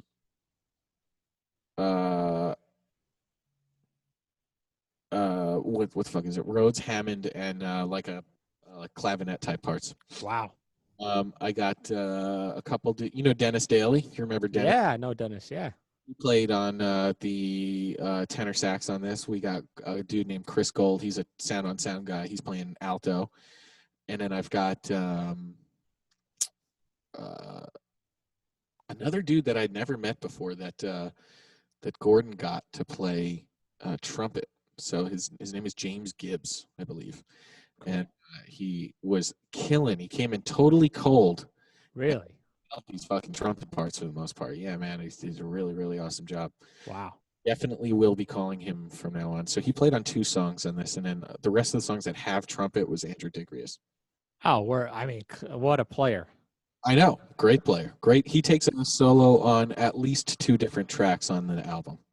So he did a really, really bang-up job with his distorted wah electric trumpet solo on Dinner. Oh, my God.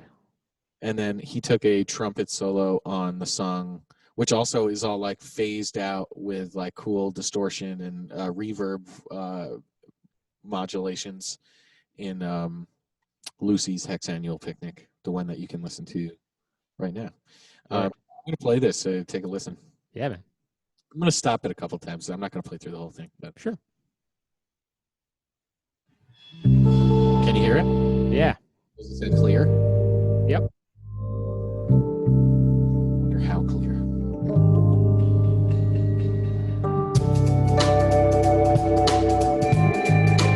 So one of my favorite sneak attacks is using my friend from the band 3, from that band 3.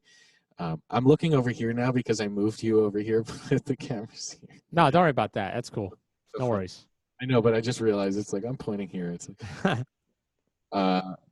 the dude from the band 3, the other guitar player, not the one related to the dude in Coheed, but this guy named Billy Riker. He's got a completely unique guitar tone where he plays into his setup, and then he's got a volume pedal in the effects loop of his setup. Oh, wow. So, going into the amp, or, your like pedal board setup, like they have guitarists like don't even use amps anymore. They use like these awesome pedal board things. You plug into there, and then there's an effects loop that you can engage, sometimes multiple effects loops. So he puts a fucking volume pedal in there, as opposed to putting the volume like right at the beginning of the guitar, because then like the guitar's not at full volume all the time. Mm-hmm. So he does these things where you can't hear the beginning of the note. He plays the note and then he swells into the volume, sort of like a lap steel, like you would hear on a country record. Oh, yeah. But it's different. It's like more like haunting and psychedelic and cool. Word. Let me pull up his Billy. Sure. Pull up his track. Yeah, you can see all these different. That's a guitar. Wow. Logic overload.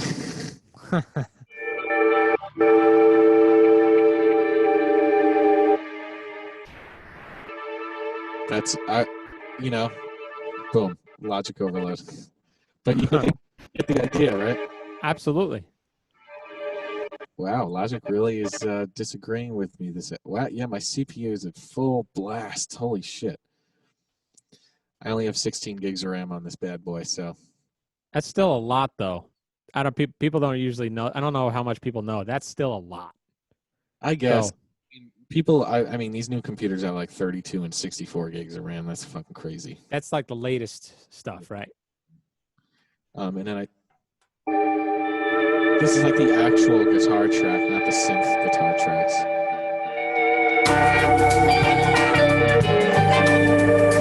So he plays some pretty cool, interesting things, and you can see I put delay on the trumpets and stuff like that.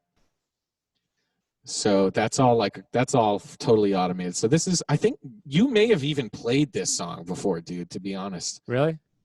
Yeah. The clavinets. That part makes me the happiest, the clavinet part. Yeah, man. Yo, that sounds fantastic. Thanks, man. I'm not sure what it sounds like from what I'm hearing compared to what you're hearing, but I appreciate that, dude. Thank you. Dude, I'm buying the album today, if I can. Thanks. Definitely at 4:21 a.m. tomorrow. That's right. I'll have a bowl packed for you. Ready. Thanks, dude. Yeah. Minus your Highness, dude. So, like, you're supposed to grab your thing, whatever that thing is, and then, you know, put the big headphones on, get into the Lazy Boy, and just close your eyes and listen to the whole album front to back. I'm going to do that. I've done like 10 listen throughs now, with like, as far as the mastering guy goes, you know? Yeah. And I'm like laying down, I listen to the whole album front to back, which I'm so fucking sick and tired of doing. I don't ever want to hear this shit ever again. Yeah. But I'm laying down and, you know, I'm trying to listen exactly for how each song goes into the next song. So I think I picked the right order of the 7 tracks to lead into each other. Not that necessarily, I mean, if people are listening to it on Spotify, it's going to be like shuffled. Oh, whatever. I mean, here's the thing. Here's what I definitely want to ask you. I want your answer, because I kind of know what it's like a little bit when you're in terms of recording and you're listening back, right?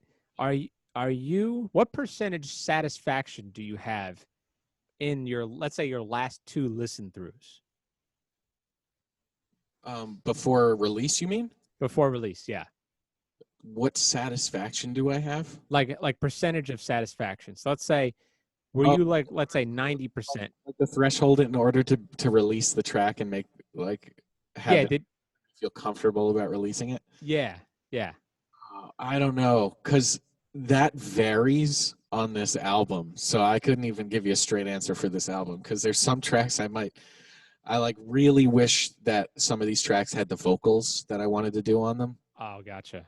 I really wish that some of these tracks had just more intricate background vocal harmonies like we did on a couple of these tracks. Like on this one, I think there's a really cool thing I'm doing with the vocal harmonies, but I wanted to do this on like every track, you know what I mean? But I just didn't have the time, and I didn't want to like dilly-dally any longer getting tracks that I said I had finished a year ago or 2 years ago. Yeah. Keep working on them. That just like wouldn't have been good. I'd rather just release it. And if I want to release another version of that song, maybe I'll do that with a totally different band or something. That is a thing that people who record, right, as you know, of course you know, which is, yeah, you're trying to satisfy that craving of that sound that's in your head. And sometimes you have to let go of certain things to be able to get to that point. It may even take a year from now. You might be like, oh, dude, this is great. To answer your question, though, I think as far as like what percentage of satisfaction, I might think of it from a different perspective. Because the way that I usually go about listening to something and then like, all right, at what point am I going to be satisfied? If I feel like if I can make the song, so I'm listening there with my eyes closed, deep listening. Basically what I do is as soon as I hear a mistake or something that I don't like, not necessarily a mistake, but something that I don't like, you know, reverb too much on this little automation part or something, I go in and I fix it. Okay. And then I keep repeating that, rinse and repeat, keep doing that process until I'm like, I can listen to the whole thing and I'm like, okay, that mistake was gone. All these mistakes are gone that I had heard. All these annoying little, like, you know, saxophone honking or something like that. I edit all that shit out. And then it's like, then I ask myself, can I make this 2% better? Ah. So instead of like, at what percentage am I happy? It's, can I make it 2% better?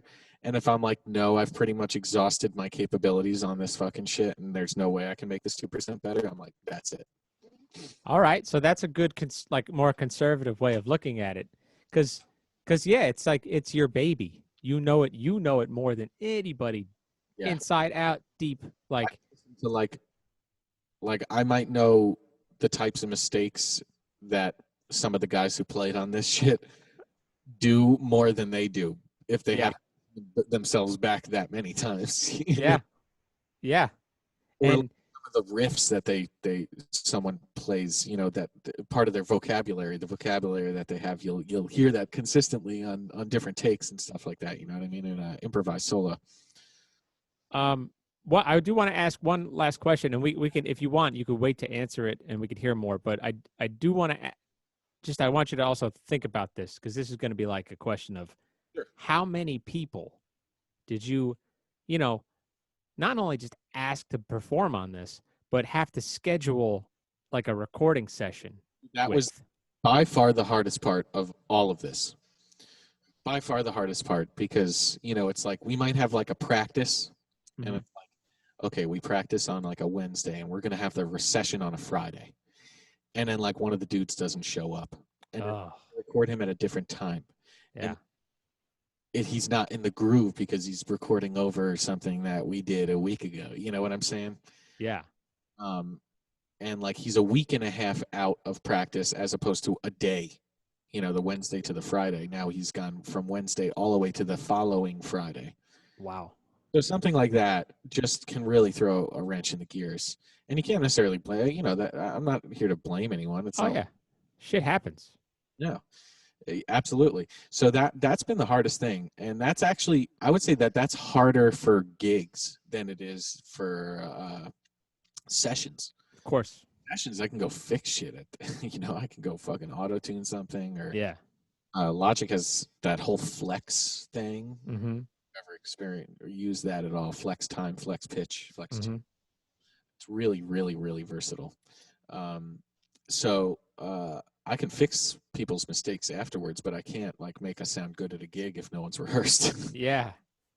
So we're talking about over 10 people, you think, or under 10 people on this entire album? Like players. Oh, in total, the players? I can name the players right now. Me, John Evers on many of the tracks, Andrew Digrius on many of the tracks, Ellis Jasinovic. Oh, I love Ellis.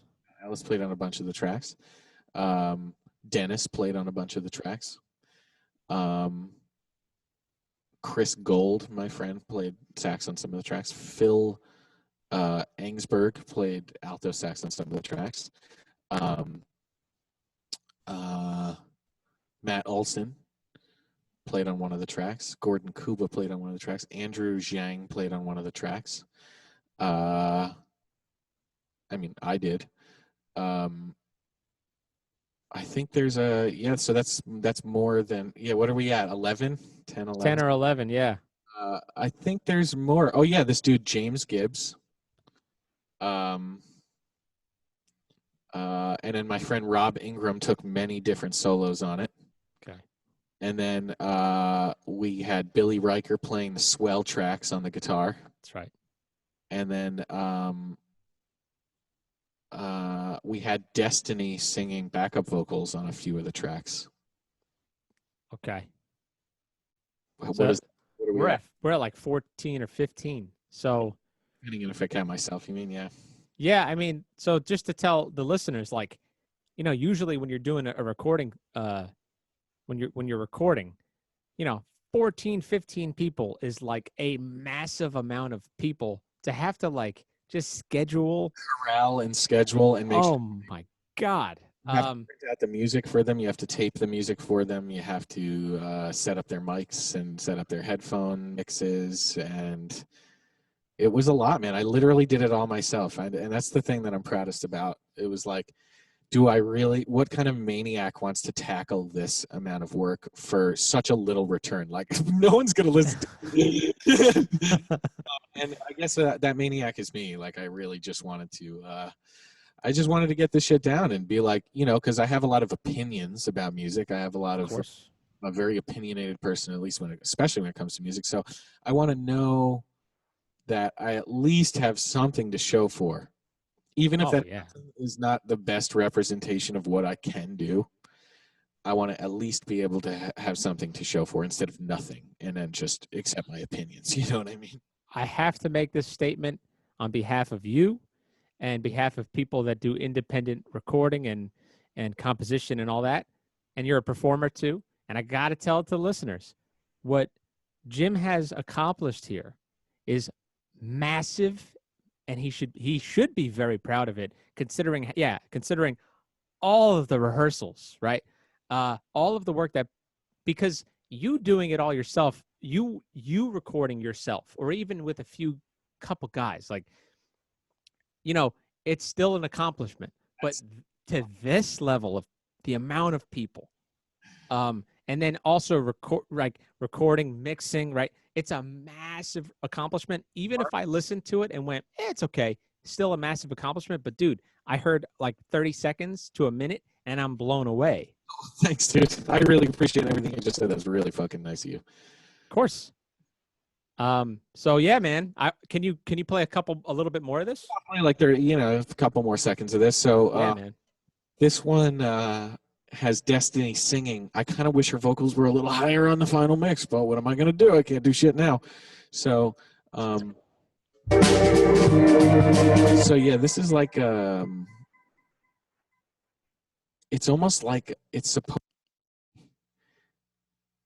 No, it's supposed to be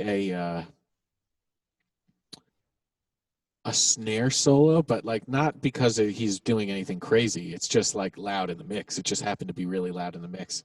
I'm happy with the snare sound on this track, by the way. I'm pretty happy with it. But it's just like this is like this is after the solo. This comes in after the solo. So maybe I'll do the last 4 bars of the solo. Sure.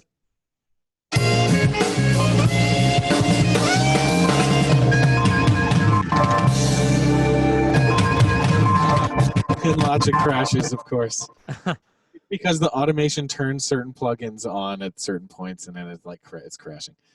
So you can really hear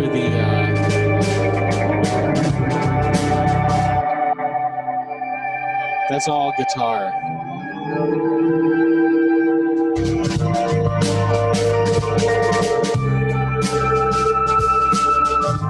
This melody here is actually John from a previous recording of this song that we did that I had to tempo adjust to fit into this section because I liked it so much.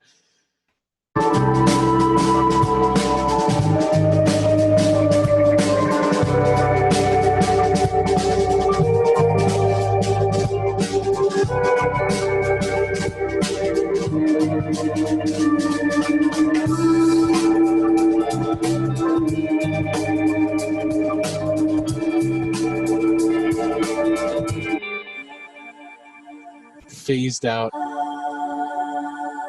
flangery vocals in the background.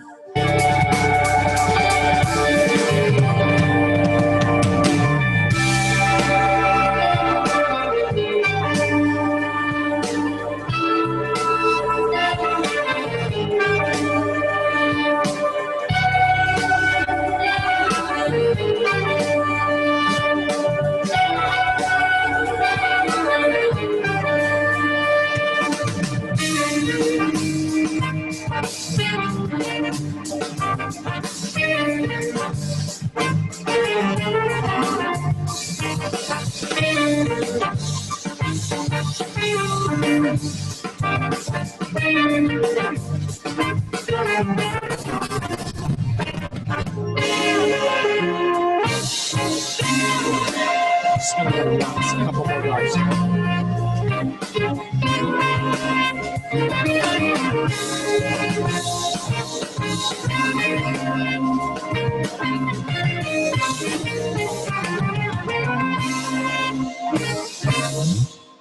Woo. God damn, dude. And then you hear the laughs at the end. Gotta keep it in. Thanks, dude. I appreciate you listening, man. Holy fuck. So that's a listening experience. That's not just an album to me. That's a listening experience. I'm really trying to go for the fucking Pink Floyd shit where you listen to the whole fucking album front to back. You don't just listen to one track. I mean, if you like one track, great. That's awesome. But like, it's meant to be kind of like listened to all the way through. I'm an album guy, dude. So that's in my wheelhouse, man. That's cool, man. That's awesome. I'm going to listen to the whole thing. Yeah, I mean, I think about like who is supposed to be the audience for this shit, and it's like, I don't know. I guess anyone. It's I don't want to call it easy listening. Sometimes it is. But it's just like, there's no vocals, so people might get turned off because it's instrumental, but some people might like it because it's an instrumental. It sounds good, dude. You have great sounds. Thank you, dude. The captured audio is very good. That was the one we did at Sound on Sound. So that one man, has a tighter sound than the rest of them. It's okay. That's all right though. I love it, man. I did a lot of stuff at home though too. I added a lot of guitar parts. That actually is the original track of me and Gordon at the session playing drums and bass. So he's killing it, man. His drums sound great, dude. On that one, it really did, especially. Yeah, he does some really cool stuff. Standout tracks. That one, I guess. He was doing that Purdy, yeah, the fast Purdy shuffle. But some of those odd meter ones, man, he really he just and he did it to the one of them. He did to just a fucking metronome. That's amazing, dude. Because you could tell there's parts. There's a lot of parts. Yeah. So that's impressive as shit, man. Well, dude, I appreciate it, man. Thanks for having me, dude. This has been a really cool hang. I would love to do this soon, especially when this fucking quarantine is over. We can actually man, get in person and jam a little bit on it. That'd be great, dude. Yeah, that'd be really cool, man. All right, so I think wow, it's been about 2 hours. At First Mountain on Instagram. So tomorrow's the day, 4/20/2020, at First Mountain on Instagram, at First Mountain, I think on Facebook. We're at First Mountain NJ on Twitter. There's a good chance that because of all this like COVID shit that the album might not even be uploaded to all the streaming platforms in time tomorrow. So really? I will be uploading everything to Bandcamp tonight to make sure that if you download or listen to the album, you can just do it. Is it firstmountain.bandcamp? How's that work? Yeah, firstmountain.bandcamp.com. First Mountain. Okay, cool. And it's going to be like pay whatever the fuck you want. But I recommend downloading the whole album because it's you want to listen to each song. Of course, I'm doing it. I'm going to do it. And I like, what I like about Bandcamp is the quality pick of as far as the tracks. If I want, I can get a nice, really high quality file. All the masters to it directly. Yeah. So hopefully, if they give you the same master that I got, then that's what you're listening to. That's what I'm going to buy. Cool, man. I appreciate it. Thanks for having me, dude. Jim, thanks for coming on, man. We're going to do another one as soon as we can be in person. Yeah, that's going to be great. All right, man. I'll talk to you soon. Take care, man. Thanks.